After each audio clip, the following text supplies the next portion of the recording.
Good morning student. आज के video lecture में हम गैसीय अवस्था टॉपिक के गैस नियमों के बारे में चर्चा करेंगे। किसी भी गैस पर दाब या ताप का परिवर्तन करने पर उसका आयतन भी परिवर्तित हो जाता है। परिवर्तन सभी गैसों में लगभग एक जैसी प्रवृत्ति के ही होते हैं, अतः इनका अध्ययन विभिन्न वैज्ञानिकों ने विस्तारपूर्वक किया और उसके लिए कुछ नियम बनाए जो गैसों के नियम कहलाते हैं। पिछले वीडियो लेक्चर में अपन ने कुछ गैस नियम जैसे बॉयल का नियम, चार्ल्स का नियम, आवोगाड्रो का नियम आदि के बारे में चर्चा की थी। आज के वीडियो लेक्चर में हम गैस समीकरण, गैस इक्वेशन के बारे में चर्चा करेंगे।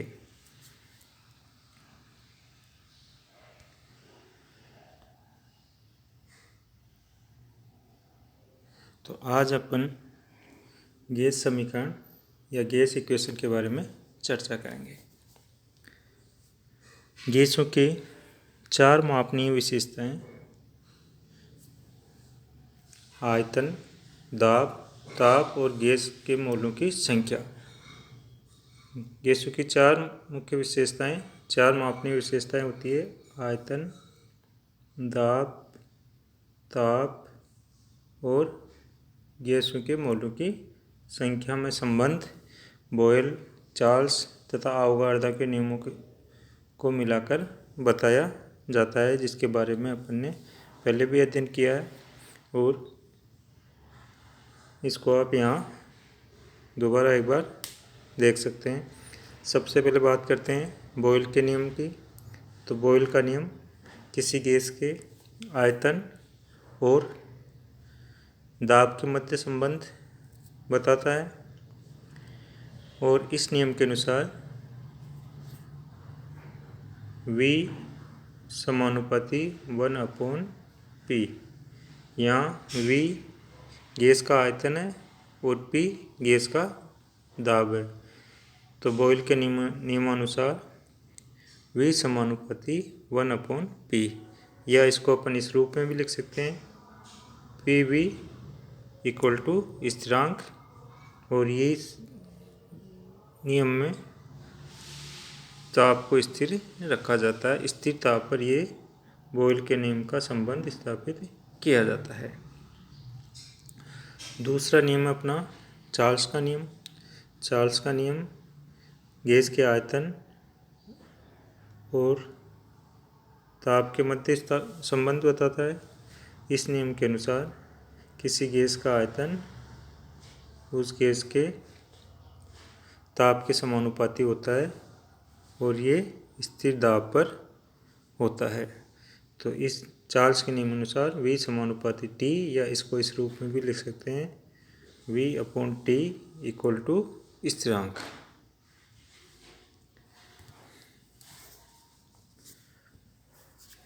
V/T इक्वल टू स्थिरांक। तीसरा नियम है आवोगाड्रो का नियम। ये नियम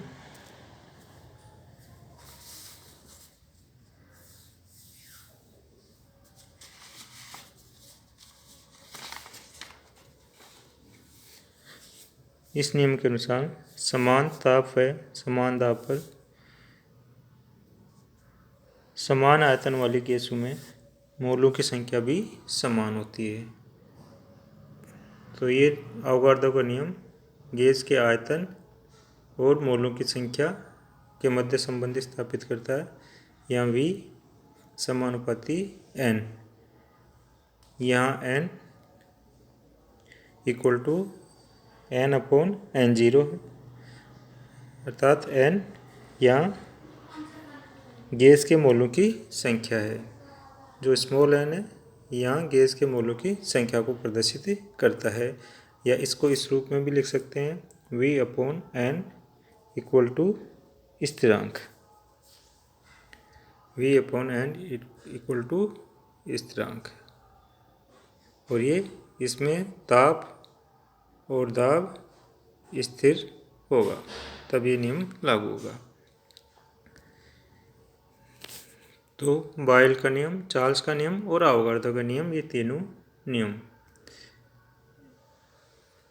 अब इन तीनों नियमों को समेकित रूप में अपन इस प्रकार लिख सकते हैं कि V समानुपाती NT/P, क्योंकि इन तीनों में V सब में कॉमन है, तो V यहाँ कॉमन ले लिया। V समानुपाती N अवोगाड्रो के नियम से आ गया, T चार्ल्स के नियम से आ गया, और जो P है बॉयल के नियम से आ गया। तो इन तीनों नियमों को समेकित रूप से एक साथ लिखने पर V समानुपाती NT/P, या इसको इस रूप में भी लिख सकते हैं, V = R NT/P। समानुपाती का जो निशान है उसको इक्वल या बराबर के निशान में कन्वर्ट करने पर एक स्थिरांक रखा जाता है। यहाँ जो स्थिरांक रखा गया है वो स्थिरांक रखा गया है R, या इसको इस रूप में भी लिख सकते हैं, PV = nRT। इसको समीकरण नंबर 1 नंबर देते हैं। और इसमें जो स्थिरांक रखा है R, वो R एक स्थिरांक है जिसे हम गैस स्थिरांक, गैस कांस्टेंट कहते हैं। तो R जो है उसको, उस स्थिरांक को गैस स्थिरांक कहा जाता है। और जो ये समीकरण 1 है, समीकरण 1 PV = nRT, इस समीकरण को आदर्श गैस समीकरण कहते हैं। तो आपसे पूछा जाता है परीक्षा में कि आदर्श गैस समीकरण लिखे, तो आदर्श गैस समीकरण होगी PV = nRT। इस समीकरण में P दाब है, V आयतन है, N गैस के मोलों की संख्या है, और R गैस स्थिरांक है, और T परमताप है। अतः जो समीकरण 1 है आदर्श गैस समीकरण कहलाती है। ये समीकरण वह समीकरण जो किसी गैस के निश्चित मात्रा के आयतन, दाब और परम ताप में संबंध दर्शाती है, उसे अवस्था गैस समीकरण कहते हैं। समीकरण में नंबर 1 में अगर n की वैल्यू 1 रखें तो अपने को समीकरण प्राप्त होती है PV = RT, क्योंकि यहाँ 1 मोल आदर्श गैस के लिए n की वैल्यू होगी 1, और जब n की वैल्यू इस समीकरण में 1 रखेंगे तो ये समीकरण अपने को PV = RT के रूप में प्राप्त होती है।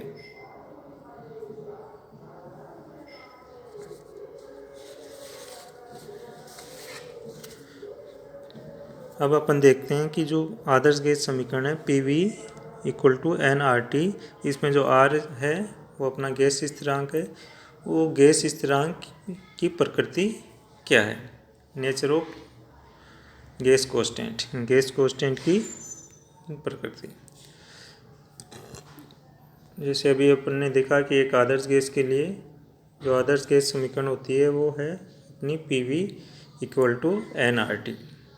इस समीकरण में रीअरेंज करने पर इस समीकरण को R = अपने को प्राप्त होगा PV/NT।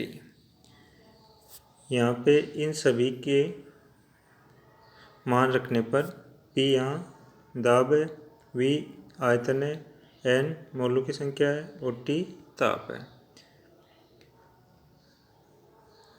अब आप जानते ही हो कि दाब इक्वल टू होता है बल अपॉन क्षेत्रफल। तो यहाँ पे दाब की वैल्यू लिख दी, दाब का मान रख दिया बल अपॉन क्षेत्रफल। आयतन इक्वल टू होता है क्षेत्रफल इंटू लंबाई। यहाँ पे अपन ने यहाँ पे आयतन का मान रखा, आयतन की जगह क्षेत्रफल इंटू लंबाई, और वैसे के वैसे नीचे मोल इंटू ताप।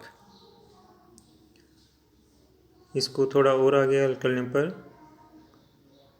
बल इंटू लंबाई, क्योंकि यहाँ पे क्षेत्रफल कैंसिल हो गया, तो बल इंटू लंबाई अपॉन मोल इंटू ताप। बल इंटू लंबाई कार्य के इक्वल होती है, तो कार्य अपॉन मोल इंटू ताप या R इक्वल टू कार्य प्रति डिग्री प्रति मोल या कार्य इक्वल टू डिग्री इन्वर्स मोल इन्वर्स। या चूँकि कार्य की विमाएँ वही होती है जो ऊर्जा की विमाएँ होती है, अतः कार्य की जगह अपन ने ऊर्जा को रखा है, तो R इक्वल टू ऊर्जा डिग्री इन्वर्स मोल इन्वर्स, या डिग्री को ताप को किस में मापें, केल्विन में, तो इसको अपन लिखेंगे R इक्वल टू ऊर्जा केल्विन इन्वर्स मोल इन्वर्स। तो जो गैस स्थिरांक R की प्रकृति है वो उसका मान होगा R इक्वल टू ऊर्जा केल्विन इन्वर्स मोल इन्वर्स। अब देखते हैं अपन गैस स्थिरांक।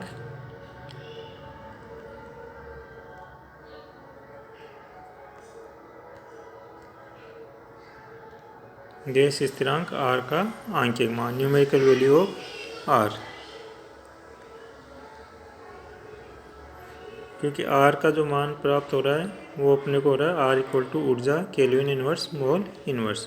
तो जो ये ऊर्जा होती है, चूँकि ऊर्जा के विभिन्न मात्रक हों, जैसे ऊर्जा के कौन कौन से मात्रक होते हैं, अर्ग, कैलोरी, जूल इत्यादि में व्यक्त किया जाता है, अतः R के मान भी अलग अलग मात्रों में अलग अलग होता है। तो अलग अलग मात्रकों में R का जो आंकिक मान होगा वो भी अलग अलग प्राप्त होगा।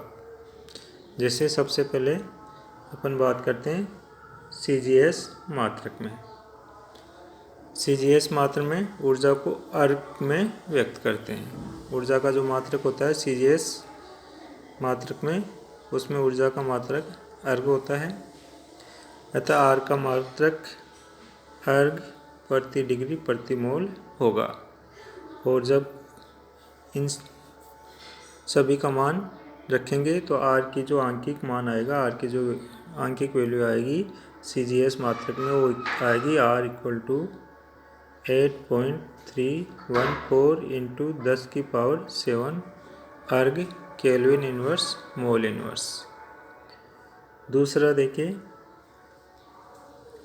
लीटर वायुमंडल में। लीटर वायुमंडल में R की जो आंकिक मान आएगा वो आएगा R इक्वल टू 0.0821 लीटर वायुमंडल केल्विन इन्वर्स मोल इन्वर्स। तीसरी पद्धति है SI पद्धति में। SI मात्रकों में दाब को पास्कल में लिखा जाता है, व्यक्त किया जाता है, और आयतन को घन मीटर में व्यक्त करते हैं, और सामान्य ताप व दाब पर NTP की फुल फॉर्म है नॉर्मल टेम्परेचर और प्रेशर।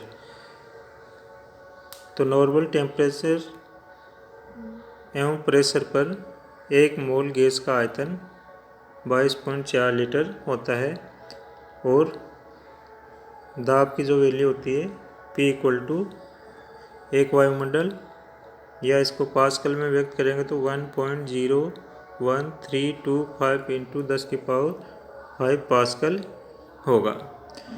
V की वैल्यू 22.4 लीटर इस पद्धति में, इसको घन मीटर में व्यक्त करेंगे तो 22.4 इंटू 10⁻³ घन मीटर, और T जो NTP पर T की वैल्यू रखी जाती है वो रखी जाती है 273.15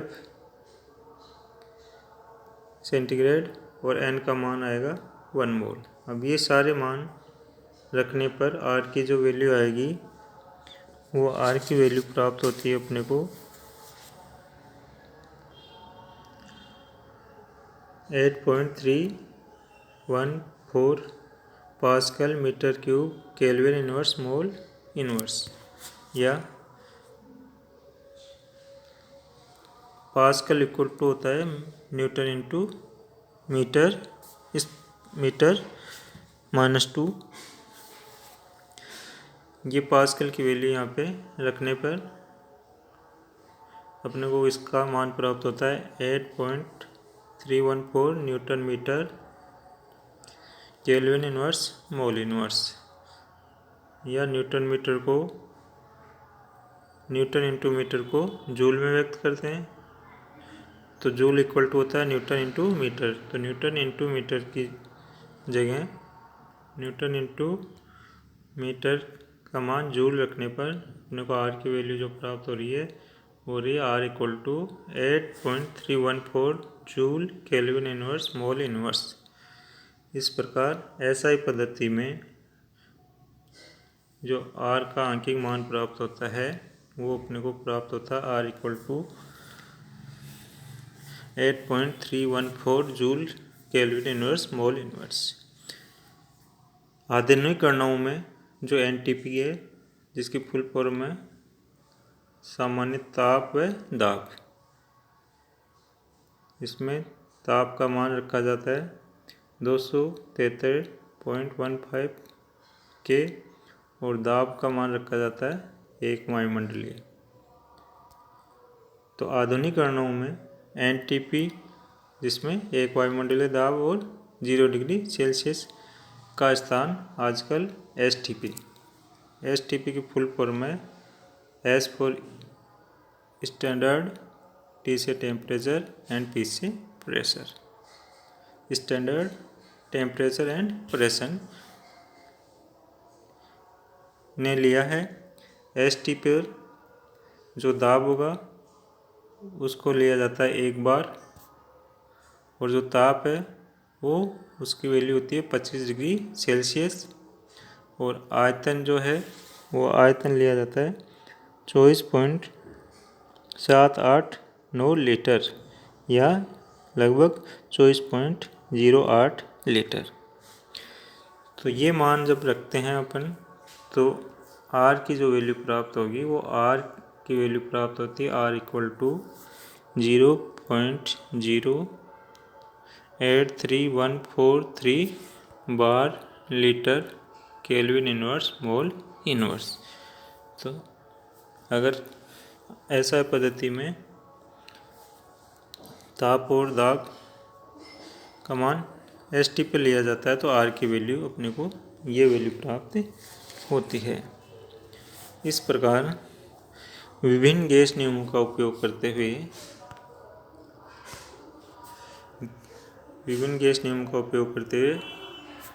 आदर्श गैस समीकरण प्राप्त होती है, और आदर्श गैस समीकरण में एक नया स्थिरांक आता है, उस स्थिरांक को आर से व्यक्त करते हैं,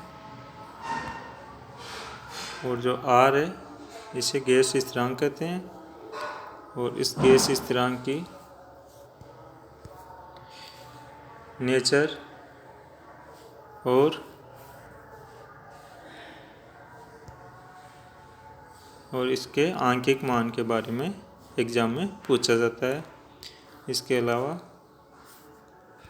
कई बार एग्जाम में एसटीपी की फुल फॉर्म पूछी जाती है, और एसटी पर टेम्परेचर की वैल्यू क्या होती है और प्रेशर की वैल्यू क्या होती है ये पूछा जाता है।